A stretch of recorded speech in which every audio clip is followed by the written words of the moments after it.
Bismillahirrahmanirrahim. Alhamdulillah, salatu wassalamu ala Rasulillah. Nabiyina Muhammad ibn Abdullah wa ala alihi wa sahbihi ajmain wa ba'd. Dalam perbincangan kita yang lepas, kita telah dengar cerita hukum.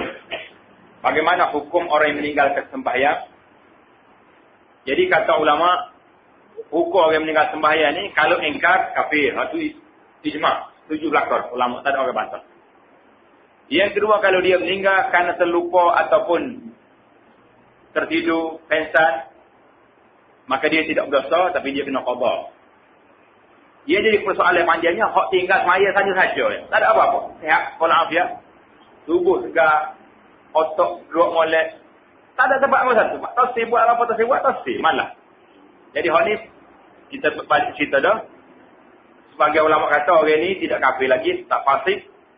Sebagai ulama kata, kafir. Pasal dia ingkar perintah Allah SWT yang dia boleh buat. Lainlah kalau dia tak boleh buat. Tapi pasti atau kafir, hak istifak ulamanya, orang yang tidak semaya dengan sengaja ni, mesti ditangkap, suruh bertaubat. Kalau tak mahu taubat juga, bunuh dia. Orang ini tak layak lagi hidup di dunia, kerana dia sudah tidak patuh kepada Allah SWT. Malam ini kita akan sama dalam bab waktu sembahyang yang wajib. Jadi waktu sembahyang fardu ni, ada 5 waktu. Jadi kita tengok, kita belajar waktu ni. Dia kata susah apa kan nak belajar waktu-waktunya. Kalender ada tu, tepek dia ni. Kan ada tengok masjid 3-4 kalender ada. Rumah kita banyak kalender, orang bagi lagi, orang beli lagi. Tak? Kita jangan kata lagu tu. Kita kena belajar waktu ni kerana ini ilmu. Macam mana nak laksanakan satu tugas? Kalau kita duduk pegang kalender. Kalau saya waktu tak ada kalender, nak saya macam mana? Kalau saya pergi, kita jalan-jalan ni. Tak ada kalender, tak ada. Maksud dia ustaz. Masa tu kalender tak bawa. Je bu, silap-silap tak bawa je. Ataupun nengah je. Mampus je. Macam mana nak buat? Nah, inilah ilmu yang kita nak belajar. Mudah ya cara waktu maya. Tidak payah main. Cuma kita tak berani. Tak berani. Lagi tak dengar Allahu Akbar dalam radio ke, dalam di balasah ke, tak yakin. Puasa lelek pada dia tahu. Dia kita ngejar bila di masjid sama ya. Kita tengok maksud dia waktu ni mana tu bila tak boleh. Dia tak pakai. Ada yang percaya dia tu lebih yakin kepada apa yang orang lain dia tak boleh pergi dia sendiri. Sembahyang 5 waktu mempunyai waktunya yang tertentu. Mana masa ni tak boleh nak pinjak dah. Ia mempunyai permulaan yang tidak sah jika dilakukan lebih awal daripadanya. Waktu mula dia ni tak boleh, mesti masuk waktu. Dan ada penghujungnya yang tidak harus dilakukan lewat daripadanya. Maknanya, Allah Ta'ala sebut dalam Al-Quran, Inna salata kanat 'alal mu'minina kitaban mawquta. Sesungguhnya sembahyang itu adalah kewajipan yang ditentukan waktunya ke atas orang-orang yang beriman. Mana masa dia sudah ada. Kita tak nak pindah-pindah sendiri, tak boleh. Sabit dalam hadis-hadis sahih bahawa malaikat Jibril alaihi salam telah datang menemui Nabi sallallahu alaihi wasallam sebaik sahaja sembahyang 5 waktu difardukan. Jadi waktu Allah Nabi sallallahu alaihi wasallam terima wahyu, terima fardu sembahyang, bila dia turun daripada Mi'raj, Isra' Mi'raj balik ke Mekah, Jibril datang ajar Nabi waktu sembahyang. Kedatangannya untuk mengajar baginda waktu-waktu sembahyang dan menggariskan kepada baginda sallallahu alaihi wasallam waktu permulaan dan penghujung bagi setiap waktu sembahyang. Yang Jibril mari 2 kali. Hari pertama dia sembahyang awal waktu, hari yang kedua dia sembahyang di akhir waktu. Sudah tu diriwayatkan Rasulullah al-waqtu baina hazain. Waktu sembahyang ni ada 2 masa ni ada. Mula hari tu hari, akhirnya hari ni.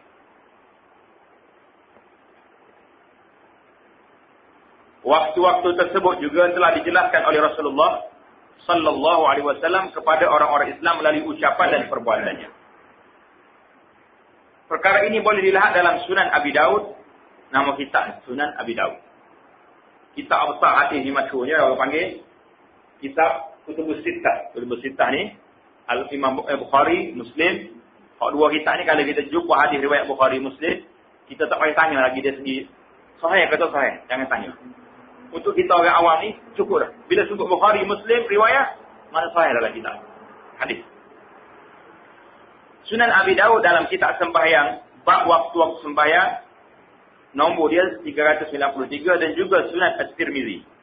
Di awal kitab sembahyang, nombor hadisnya 149. Mana hadis ni panjang. Hadis kedatangan Jibril alaihissalam ni cerita kepada Nabi sallallahu alaihi wasallam. Ataupun hadis lain ni bawa.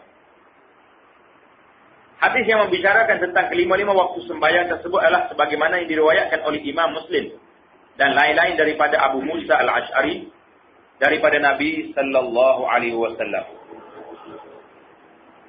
Seorang sahabat telah datang bertanya Rasulullah sallallahu alaihi wasallam tentang waktu-waktu sembahyang. Rasulullah sallallahu alaihi wasallam tidak menjawab apa-apa. Jadi orang yang tanya Rasulullah, bila waktu sembahyang? Nabi kata kalau riwayat ubat tak payah juga tak payah. Nabi senyap. Dalam riwayat yang lain Rasulullah sallallahu alaihi wasallam bersabda, datanglah bersembahyang bersama-sama kami. Nak tahu waktu sembahyang? Mari sini. Duduk sekali kita tengok bila kita sembahyang zuhur, asar. Abu Musa menceritakan lagi, kemudian Nabi sallallahu alaihi wasallam bangun mendirikan sembahyang subuh ketika terbit cahaya fajar. Nabi sembahyang subuh waktu terbit matahari sembahyang. Dan waktu itu manusia hampir tidak mengenali sesama mereka kerana masih gelap. Mana waktu kita keluar subuh ni kalau tengok orang yang gelibat tu tak share. Itu waktu masuk waktu subuh. Kemudian baginda memerintahkan mendirikan sembahyang subuh. Kemudian baginda mendirikan sembahyang zuhur ketika gelincir matahari.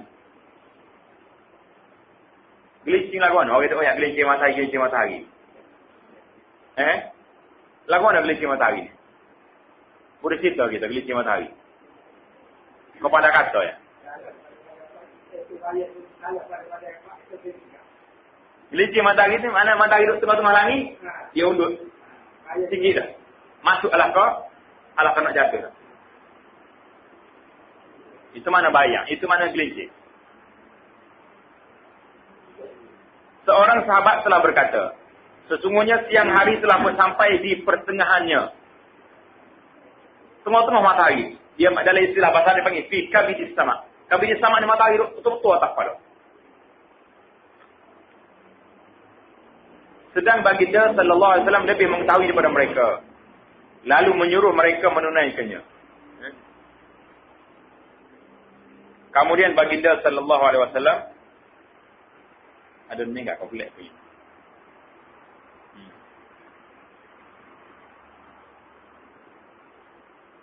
Kemudian baginda mendirikan sembahyang zuhur ketika gelincir matahari. Seorang sahabat telah berkata, sesungguhnya siang hari telah pun sampai di pertengahannya, sedangkan baginda sallallahu alaihi wasallam lebih mengetahui.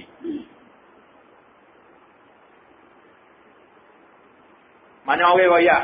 Ya Rasulullah tengah hari tadi, Nabi tahu tak benda tu. Itu maksudnya gitu. Lalu menyuruh mereka menunaikannya. Kemudian baginda sallallahu alaihi wasallam mendirikan sembahyang asar. Jadi bila matahari duduk tengah-tengah langit, cenderung adalah ke jatuh sikit, masuk waktu zuhur. Sampai bila waktu zuhur ni?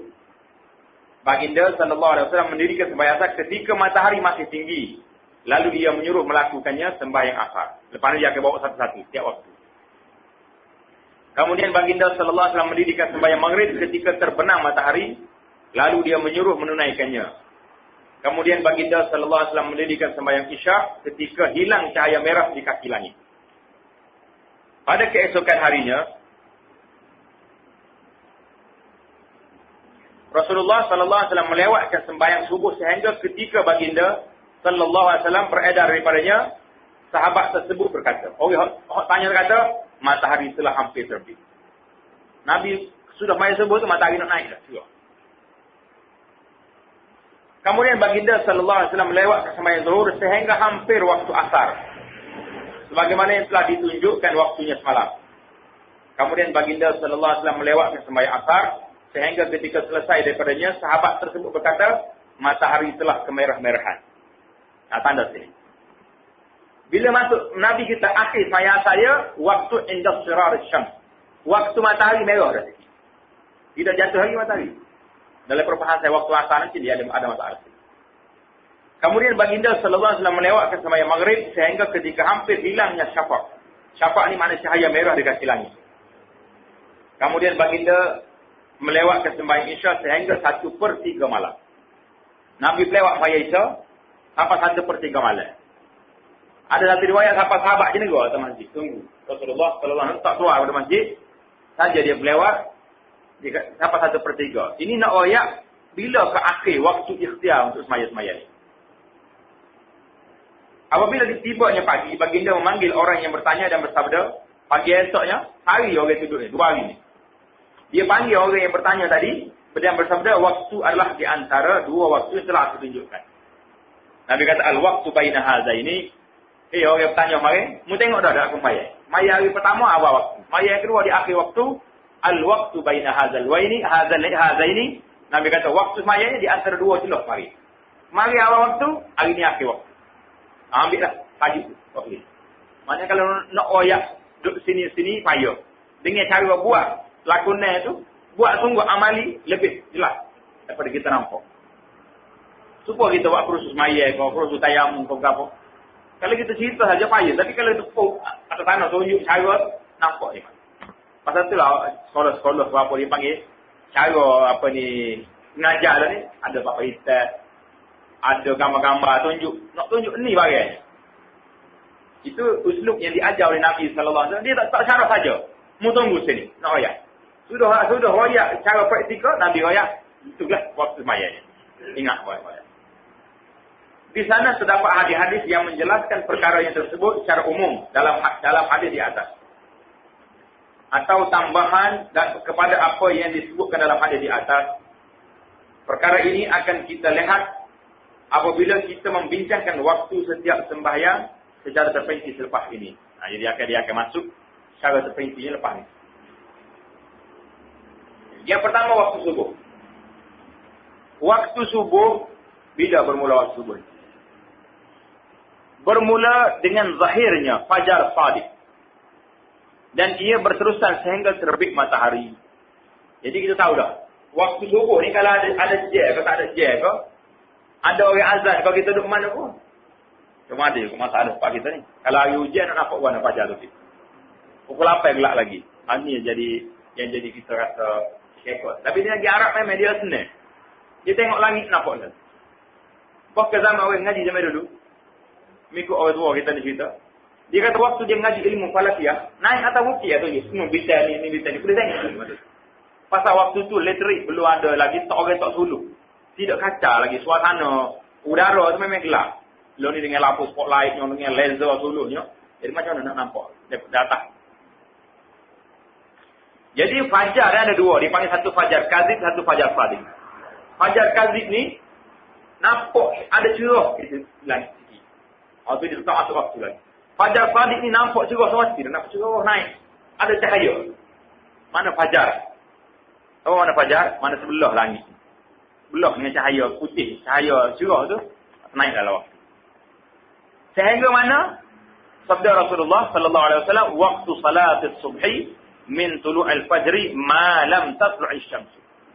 Ni subuh ni tengok cerah ada langit. Waktu sembahyang subuh bermula daripada terbit fajar shadiq sehingga selama mana matahari belum terbit. Selagi matahari tak naik, selagi itulah waktu sembahyang subuh masih ada. Mana kita bahas sini? Subuh ni ada berapa waktu ya? Satu waktu saja. Di antara terbit fajar sehingga naik matahari. Celah tu.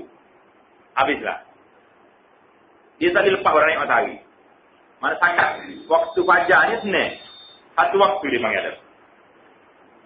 Waktu zuhur. Waktu zuhur bermula dengan tergelincirnya matahari ke arah barat. Kita tahulah tergelincir matahari maknanya matahari duduk tengah-tengah langit. Marilah Allah kau. Contohlah kau nak jatuh dah sikit. Kita tengok matahari sikit. Nampak kalau dia kata kalau stop benda, nampak ada bayar. Mana masuk dalam waktu zuhur. Ketika itu setiap objek yang berjisim, kayu ke tiar ke, akan mempunyai sedikit bayang yang mula menjadi panjang dan bayang tersebut menuju ke arah timur. Bayang dia ke arah timur. Mataharinya arah barat. Mana alih ni cedera. Itu tak bayar tu bayar lagi. Pasal matahari dah ada ni. Bayar balik timur. Ada bayar sikit masuk dalam waktu zuhur. Mana kalau kita sekarang tak jumpa jam, kita pacok kayu tengok ada tak ada bayar. Kalau ada tu zuhur dah lah. Bayang ini dinamakan sebagai bayang gelincir. Mana gelincir? Daripada tengah-tengah langit. Masa gitu, kalau ayah kau gambar kat tengah-tengah jalan tu, orang panggil duduk tengah. Bila jatuh bawah jalan tu, dia panggil gelincir. Ayah kau, gelincir ayah. Jatuh bawah langit. Jadilah, matahari istilah gelincir tadi tu, sebab dia tu tengah langit. Tiba-tiba, dia telah condong ke segi, ke arah, nak turun. Itu dia panggil gelincir matahari. Kena ingatlah istilah rekod. Kalau tengok orang kita ni, dia tak baik, dia gelincir lah ke mana. Kata sebab gelincir ray, orang gelincir ray tu, tubik daripada landasan dia, daripada tengah-tengah jalan. Waktu zuhur ini berpanjangan sehingga bayang sesuatu objek itu menjadi sama panjang dengan objek tersebut. Mana kalau kita tok kayu ni 3 kaki, bayang sama panjang dengan dia tu, masuk habis dalam waktu zuhur. Menjadi sama panjang dengan objek tersebut di samping bayang gelincir yang menandakan mula masuk waktu zuhur. Habis.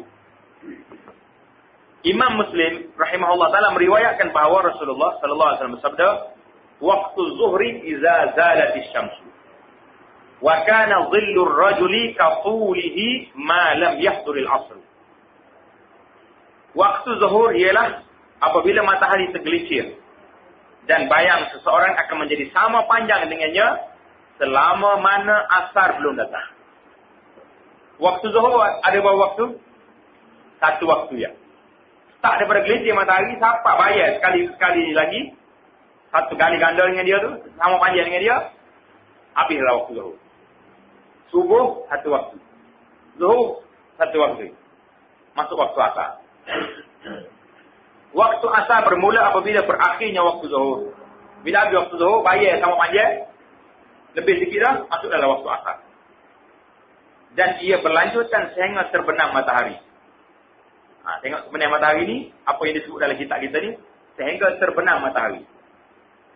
Rasulullah sallallahu alaihi wasallam telah bersabda, "Wa man adraka rak'atan min al-'asri qabla an taghruba asy-syamsu faqad adraka al-'asra."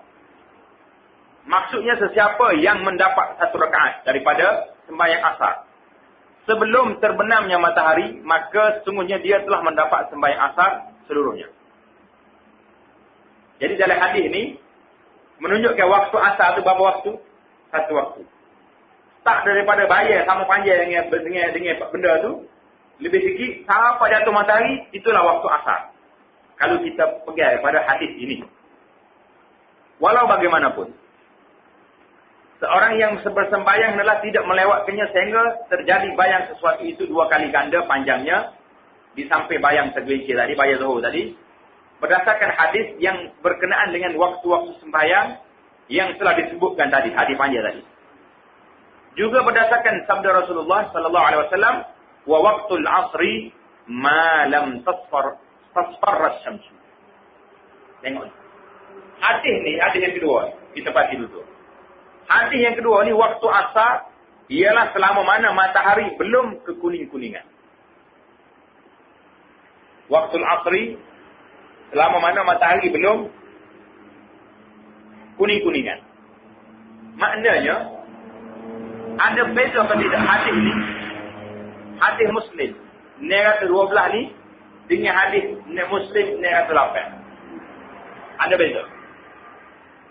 Hadis di sini, waktu asar, ialah selama mana matahari belum kuning. Tak jatuh lagi, baru kuning.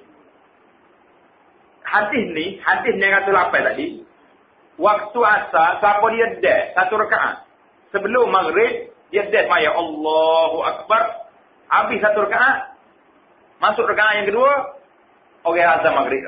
Dia boleh terus ke maya asar, dan dia masih dikira, masih lagi dapat maya asar dalam waktu, walaupun dash rakaat. Mana ulama yang pertama tadi, mazhab Syafi'i mengatakan bahawa maya asar ni, waktu akhir dia sampai maghrib. Tapi bercanggah tak tidak bercanggah dengan hadis yang kedua. Hadis yang kedua kata waktu asar ialah selama mana matahari belum kekuning-kuningan. Belum kekuning-kuningan. Ada juga dalam riwayat yang lain dia kata selagi bayar sesuatu itu tak jadi 2 kali ganda. Maksudnya kalau sekali ganda masuk zuhur, masuk waktu asar, bayar dia jadi 2 kali ganda. Manakala kita pacok ketiga apa ni? 2 kali bayar. Itu habislah waktu asar. Maka hadis ini bermaksud bahawa waktu ikhtiar. Coba tengok. Hadis ini bermaksud bahawa waktu ikhtiar bagi sembahyang asar adalah sehingga matahari menjadi kekuning-kuningan. Di sini banyak timbul sikit silap faham masyarakat kita. Dia boleh sanggup lewat-lewatkan asar ni sehingga betul-betul hampir-hampir nak maghrib. Ada lagi, ada 10 minit lagi nak maghrib. Dia lagi kita pray. Apa ni? Kau tak mau juga berhenti tengah jalan payah asar. Pasal jika dia balik rumah dia lagi kau. Dalam hadis ni, hadis waktu asar ni waktu sehingga matahari tak kuning. Bila kuning matahari, habislah waktu ikhtiar. Ini dia panggil ni. Tengok ni, bahawa waktu ikhtiar. Waktu ikhtiar ini maksudnya waktu pilihan. Waktu pilihan yang kita boleh lewatkan asar sehingga matahari jadi kuning. Tapi kalau pelewat lagi lepas pada kuning itu dia panggil orang yang sudah melewatkan sembahyang. Waktu yang maka di sini dapat kita fahami waktu asar ni ada 2 waktu. Yang pertama waktu ikhtiar, yang kedua waktu darurat. Waktu darurat. Waktu ikhtiar yang itulah waktu seorang itu boleh pilih. Boleh pilih lewatkan sembahyang kerana dia terlalu sibuk apa sehingga setakat itu saja. Setakat merah matahari ataupun setakat bayar satu benda tu 2 kali ganda. Lepas pada tu tak boleh lagi dia lewatkan sembahyang. Jangan tunggu siapa, dia lagi tak boleh saya lagi dah. Kerana ini habis dah waktu ikhtiar. Waktu hadis yang 908 Muslim tadi, selagi sama orang itu dah satu rakaat sembahyang asar ini dipanggil waktu darurat. Apa nama waktu darurat? Orang tidur. Tertidur, tak ada orang kejut dia. Pesek loceng pun tak, dia loceng pun dia tak sedar. Tiba-tiba dia sedar, lagi 3 minit dengan nak waktu maghrib. Dia ambil wuduk cepat, sembahyang satu rakaat, dia lagi sembahyang. Asal dalam waktu, tidak dinamakan qada. Kerana dia melewatkan sembahyang asal dengan sebab apa? Sebab darurat tadi. Dia tertidur. Yang kedua, dianggap darurat juga orang perempuan haid. Pukul 9.30 petang, kering haid dia. Memang dia confirm haid sudah habis. Dia mandi. Mandi hadas sah. Sudah mandi hadas, dia boleh sembahyang asar pada waktu tersebut walaupun matahari sudah gelap. Nak jatuh matahari. Dia masih dalam waktu selagi dia sedar satu rakaat sebelum azan maghrib. Ataupun orang ni pengsan. Masuk hospital buat pembedahan pengsan. Sedar-sedar, dia kata ada 15 minit lagi nak maghrib ni. Cepat sikit, ambil sembahyang. Ini dia panggil waktu yang lepas pada dua kali bayar 2 kali ganda ni, ataupun lepas pada kuning matahari, ini dipanggil waktu darurat yang kita tidak dibenar lagi lewatkan lebih daripada ini. Kerana hadis-hadis lain, Nabi SAW larang. Bila dia akan mari nanti, Nabi kita larang semaya tanah mayat dekat dengan waktu matahari nak jatuh. Pasal apa? Kerana waktu tu, waktu syaitan sembah matahari. Nabi kata, syaitan matahari dia akan tunduk, jatuh di atas tanduk syaitan. Waktu tu syaitan duk tunggu nak sembahyang. Jadi kalau siapa dia melewatkan ikhtiar, lewatkan sembahyang asar dengan pilihan dia sendiri, bukan kerana darurat, maka orang ni serupa dengan syaitan, melewatkan sembahyang, nak sembah matahari, nak jatuh. Ini bahaya. Ini berat. Dalam hadis lain Nabi kata, mu jangan sembahyang supaya orang munafikin. Orang munafikin dia tunggu sampai dekat-dekat Nabi matahari, dia sembahyang macam patut ayat. Payah mata ayat ni 3 minit. Dia dapat rekat ni. Kau tak apa-apa 3 minit. 2 minit sekali sekali. Engkau patut ayat dekat. Bismillahirrahmanirrahim. So, tengah nampak ya habis. Patut rokok. Tak baca-baca. Dia kata engkau bagi sunat dekat rokok sujudnya. Siap. Maya 2 minit. Itu dia panggil salatul munafiqin. Maya orang munafiqin. Dia tunggu dekat nak jatuh matahari. Baru maya. Kalau lepas pada kita istighfar minta ampun itu hal. Tapi tepat pada ni kita faham dah.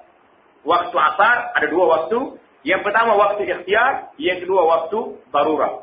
Mana darurat ni? Macamnya orang tidur, orang tak apa, orang pengsan, orang perempuan haid, dia cuci waktu tu, dia mandi cepat-cepat, dia semaya sebelum masuk waktu, dia sempat lagi semaya asar dalam waktu dia. Jadi semaya asar ni ada 2 waktu. Kita ada pun waktu hadis man adraka raka'ah ini khas pada orang yang dalam keadaan darurat saja. Pasal itulah masalah mayasa ni, ramai masyarakat kita ambil hak hadis ni yang pertama tadi. Dia kata tak apa, selagi tak azan maghrib, masa tu dia boleh semayasa. Tapi kita kena faham, semayasa di sini ialah untuk orang darurah, bukan waktu ikhtiar. Semaya salat yang keempat ialah semaya maghrib. Waktu maghrib bermula dengan terbenamnya matahari dan berterusan sehingga hilang cahaya merah dan tidak ada lagi kesannya di sebelah barat. Mana bila matahari jatuh nampak tua matahari itu masuk dalam waktu maghrib. Habis waktu dia bila tak ada dah. Kita tengok langit orang panggil safaq yang merah tu tak ada. Waktu itu masuk dalam waktu isya. Cahaya merah ialah saki-baki daripada kesan cahaya matahari yang timbul ketika terbenam. Maknanya waktu matahari duduk lagi tua tu, cahaya merah langit itu suluhan daripada matahari tadi. Suluhan daripada matahari. Bila betul-betul matahari jatuh terbenam dah, pada waktu itu cahaya merah tak ada, isya pun masuk. Kemudian cahaya tersebut akan hilang sedikit demi sedikit, ditelan oleh kegelapan malam. Apabila kegelapan semakin tebal dan menular ke arah ufuk barat serta kesan cahaya merah hilang, maka itu bermakna berakhirlah waktu maghrib dan bermulalah masuk waktu isya. Perkara ini telah disebut oleh Rasulullah SAW dalam hadis yang menerangkan waktu-waktu sembahyang. Antara lain yang Nabi kita sebut, Rasulullah SAW bersabda, Waktul maghribi ma lam yaghib syafaq. Waktul maghribi ma lam yaghib syafaq. Waktu maghrib berterusan selama mana cahaya merah belum hilang. Manakala hilang cahaya merah, habislah waktunya. Bila masuk waktu maghrib ni, sukalah kita bagi peringatan, terutamanya dalam bulan Ramadan. Dalam bulan Ramadan, memang kita nampak orang-orang perempuan, terutamanya ahli-ahli rumah kita, yang diistilahkan oleh orang kita sebagai orang dapur. Sebenarnya orang istilah, bukan syarat, bukan orang dapur. Masa kita kahwin dengan dia dulu, masyarakat dulu, tak janji dengan dia yang mau duduk dapur, kau janji. Ada janji masyarakat ni kau dulu, duduk dapur, tak ada. Dan ada sebuah akad perkahwinan seorang perempuan dengan suami dia tu, dia mesti khidmat kepada suami dia selagi suami dia menanggung nafkah dia. Khidmat saja. Ada pun hak lain-lain tu, hak dapur, hak apa tu, itu dipanggil kira bicara di antara mereka berdua. Kalau dia kata, amat tak senang, tak kata apa. Tak sedikit dapur. Ada hak tanah lain, hak tu, kena lah. Maknanya, orang perempuan dalam bulan Ramadan, kita tengok memang terkenal. Kisnya kita ni lorak, nak makan dulu.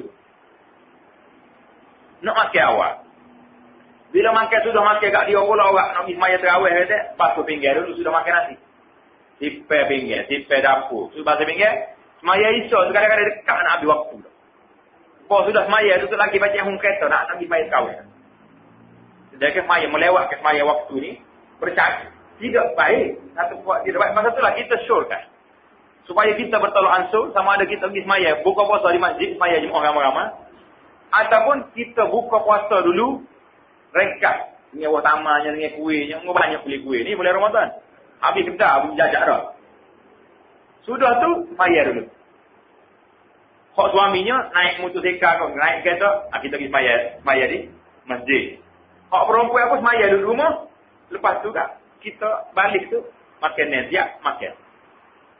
Ruh pun tidak lorak. Nak terima apa ni? Terima tamunya begini ramai sekali masuk ni. Orang perempuan berita pun sempat semaya dalam waktu dia. Di awal waktu. Dia tidak kalu pada tu. Kalau tu dia tak ada lagi nak pergi maya jemaah isyak. Kata pergi dulu. Dia pergi dia dengan anak dia. Kawan ada anak. Nah, tengah lah ni tu. Tak payah anak dia sendiri pula katanya. Tak ada dia kata lagi dia mau pergi dulu. Kita siap pun. Tapi dia dapat semaya maghrib dalam dengan linan. Dalam waktu. Kalau tidak. Memang kelang kabut. Kita tengok orang perempuan memang kelang kabut. Rorak nak siap. Nak hambat kejar waktu semaya maghrib lewat. Jaga kita puasa ni. Tujuan puasa ni. Allah SWT ajar tu kita puasa ni. Tujuannya. La'allakum tattaqun. Nak jadi orang takwa. Bukan suruh jadi orang lewat-lewat ke semaya. Seperkat Nabi Isyan. Jadi kau jamuk takhir pula. Semaya maghrib dengan Isyan. Nah ini satu benda yang kita perlu bicara juga. Oleh kerana masuk dalam bab waktu semaya ni. Kita sudah lalu lah. Masuk waktu Isya. Jadi kita tahu lah maghrib satu waktu ya. Tak daripada jatuh matahari, terbenam matahari, sehingga habis cahaya merah di langit, itu waktu dia. Dia tak ada waktu ikhtiar, tak ada waktu darurat. Satu waktu saja. Waktu Isya bermula apabila berakhirnya waktu maghrib. Ia berterusan sehingga terbit fajar shadiq. Waktu Isya ni bila jatuh habis waktu maghrib, hilangnya cahaya merah di langit, akan berterusan sehingga terbit fajar as-shadiq, sehingga subuh. Itu waktu Isya keseluruhan. Ini dia akan bagi dua pula waktu Isya ni. Ada waktu ikhtiar, ada waktu darurat, macam semaya asar juga. Tetapi waktu ikhtiar, tengok waktu ikhtiar maksudnya waktu yang kita boleh pilih nak lewat setakat mana. Bagi sembahyang Isya ialah anda tidak melewatkannya lebih daripada 1/3 daripada malam. 1/3 malam. Apa? Mana kalau malam kita masuk pukul 7 malam. Subuh pukul 6. Berapa jam malam? 11 jam. 11 jam dah. Kita buat 12 lah sebenarnya. Maghrib hingga subuh 12 jam. Maknanya 12 jam, 1/3 malam, pukul apa? Kalau maghrib pukul 4 jam mana? Maghrib pukul 6, 7, 8, 9, kat pukul 10 saja. Pukul 10 tu, habis adalah waktu ikhtiar semaya Isya. Tapi kita jadi pasal malam kan? Habis kerja bawa kelik, tak apa dia tunggu tak subuh lagi. Ini subuh lagi, ni subuh waktu mana subuh lagi? Ada riwayat yang kedua mengatakan, waktu lail ni, sampai nisful lail, sampai setengah malam. Di dua riwayat sini. Satu riwayat kan sampai 1/3 malam. Riwayat yang kedua, sakat setengah malam. Mana boleh ikhtiar ni sampai setengah malam saja.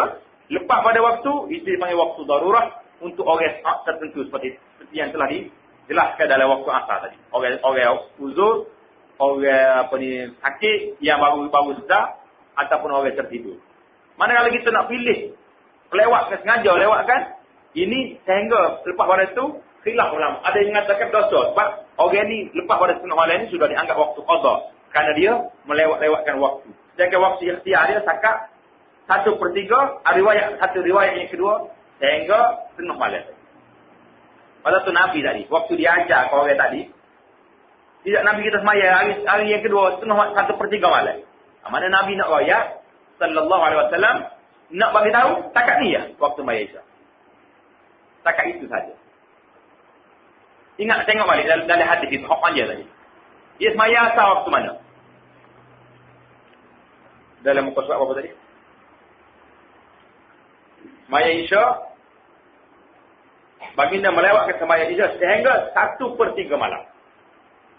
Lepas pada itu, apa Nabi bagi tahu kepada orang itu? Nabi kata, waktu semaya di antara dua ni saja. Dua mana? Dua hak malam, hak dia naik, hak dia semaya awal, sebenarnya hilangnya cahaya merah. Dengan malam yang kedua, Nabi kita semaya sehingga 1/3. Ada riwayat yang kedua, 1/2 malam. Mana tak boleh lagi kita tangguh. Sehingga nak tunggu sampai pukul 2, 3 pagi. Itu bukan waktu ikhtiar. Itu sudah masuk dalam waktu darurat. Yang mesti kita ambil perhatian dalam masalah ini. Yang dimaksudkan dengan fajar shadiq ialah cahaya yang berselerak memanjang dan mendatar di sebelah timur. Kalau dia hari hujan ni, kita tunggu. Tengok dia dalam kalender kata pukul 5.45 subuh. Pukul 5.40 kita duduk luar rumah kita tengok langit. Ambil kita ni tengok macam mana waktu terbit fajar shadiq. Tapi kalau nak sedap benar, kita hidup di tengah pantai ataupun di tepi laut, tengok matahari naik. Waktu situ memang jelas nampak. Fajar shadiq tu keluar macam mana. So, kita belajar. Cedek bila waktu tak ada saat, tak ada sejarah esok, tak ada radio, tak ada apa dah, kita pandai tengok waktu, kita masih boleh lagi sembahyang pada waktu tersebut. Ia merupakan, tengok fajar shadiq ini, ia merupakan pantulan cahaya matahari yang diterima dari jarak yang jauh. Mata matahari nak naik itu, ada cahaya. Matahari turun tadi, cahaya merah. Kemudian cahaya itu meninggi ke arah langit, sedikit demi sedikit, sehinggalah terbit matahari. Dalil yang menunjukkan permulaan, penghujung dan waktu ikhtiar bagi waktu Isya, ialah hadis yang membicarakan waktu sembahyang, yang diriwayatkan oleh Imam Muslim, dalam hadis nombor 681, dan lainnya daripada Abi Qatadah, radhiyallahu ta'ala anhu, bahawa Nabi SAW bersabda, sesungguhnya, tidur itu bukanlah satu kecuaian. Tidur tak ada masalah. Memang kita dibenarkan, dia disuruh tidur. Tetapi kecuaian ialah orang-orang yang tidak mendirikan sembahyang, sehinggalah datang waktu sembahyang yang lain. Jadi, yang mengatakan, subuh ni habis pada waktu, subuh ni baru habis waktu Isya, Pasal Nabi kata, waktu sembahyang lain tu barulah tak kena. Jadi perbahasan di sini, untuk orang tidur, orang tertidur. Bila dia sedar pukul 2 pagi, dia boleh sembahyang isyak pada waktu itu. Kerana itu dianggap sebagai waktu darurat kerana dia baru sedar. Bukan dia pilih sendiri. Hadis ini menunjukkan bahawa waktu sembahyang tidak akan berakhir kecuali setelah masuk waktu sembahyang lain, kecuali waktu subuh. Mana subuhnya dia habis waktu dengan naik matahari. Ia tidak termasuk dalam kaedah yang umum ini. Inilah waktu-waktu sembahyang yang 5. Seseorang Muslim tidak seharusnya melewatkan sembahyang ke akhir waktunya dengan sengaja, dengan alasan waktu masih panjang. Jangan kita buat alasan masih panjang. Ini kerana perbuatan tersebut mungkin boleh menyebabkan sembahyang terkeluar daripada waktunya, bahkan mungkin dia akan meninggalkan terus disebabkan sikap pandang ringan dalam menunaikannya. Oleh itu sunat mendirikan sembahyang dengan segera di awal waktu, sebagaimana yang pernah ditanya kepada Rasulullah sallallahu alaihi wasallam tentang amalan-amalan yang paling afdal. Orang tanya Rasulullah, manakah amalan yang paling afdal? Sabda Rasulullah sallallahu alaihi wasallam, sembahyang pada waktunya, yang di awal waktu. Amalan yang paling afdal kita sembahyang di awal waktu. Hadis ini riwayat Bukhari dan Muslim. Ketahuilah bahawa jika sembahyang seseorang sebahagiannya berada dalam waktu dan sebahagian di luar waktu. Mana kita sempat tengah waktu masuk, tengah lagi keluar waktu. Jika dia mendapat satu rakaat ketika dalam waktu sembahyangnya, maka dianggap tunai, dan jika tidak, sembahyangnya dikira qada. Manakala kita tidak satu rakaat, masih lagi dianggap tunai. Dalilnya sebagaimana riwayat Al-Bukhari dan Muslim daripada Abu Hurairah radhiyallahu taala anhu bahawa Rasulullah sallallahu alaihi wasallam bersabda, "Man adraka min as-subhi rak'atan qabla an tatlu'a asy-syamsu faqad adraka as-subha. Wa man adraka rak'atan min al-'asri qabla an taghruba asy-syamsu faqad adraka al-'asra." Maksudnya, sesiapa yang mendapat satu rakaat dari sembahyang subuh sebelum terbit matahari, maka dia telah mendapat sembahyang subuh tersebut. Sembahyang yang sah dan dianggap tunai. Dan sesiapa yang mendapat satu rakaat dari sembahyang asar sebelum terbenam matahari, maka dia mendapat sembahyang asar tersebut. Ini bagaimana kita jelaskan bagi orang yang dalam keadaan darurat. Dan sabda Rasulullah sallallahu alaihi wasallam, "Man adraka rak'atan min as-salati faqad adraka as-salat." Sesiapa yang mendapat satu rakaat daripada sembahyang, maka sesungguhnya dia telah mendapat sembahyang tersebut, yakni sembahyang yang sah dan tunai, bukan qada. Jadi habislah kita pada malam ini yang membincangkan tentang waktu-waktu sembahyang. InsyaAllah ta'ala kita akan tambah pula waktu-waktu yang dimakruhkan sembahyang. Mana waktu kita tak boleh sembahyang, berapa waktu ada. Dalam kitab kita disebut ada beberapa waktu yang tidak boleh kita sembahyang. InsyaAllah ta'ala, subhanakallahumma wa bihamdik, asyhadu an la ilaha illa anta, astaghfiruka wa atubu ilaik.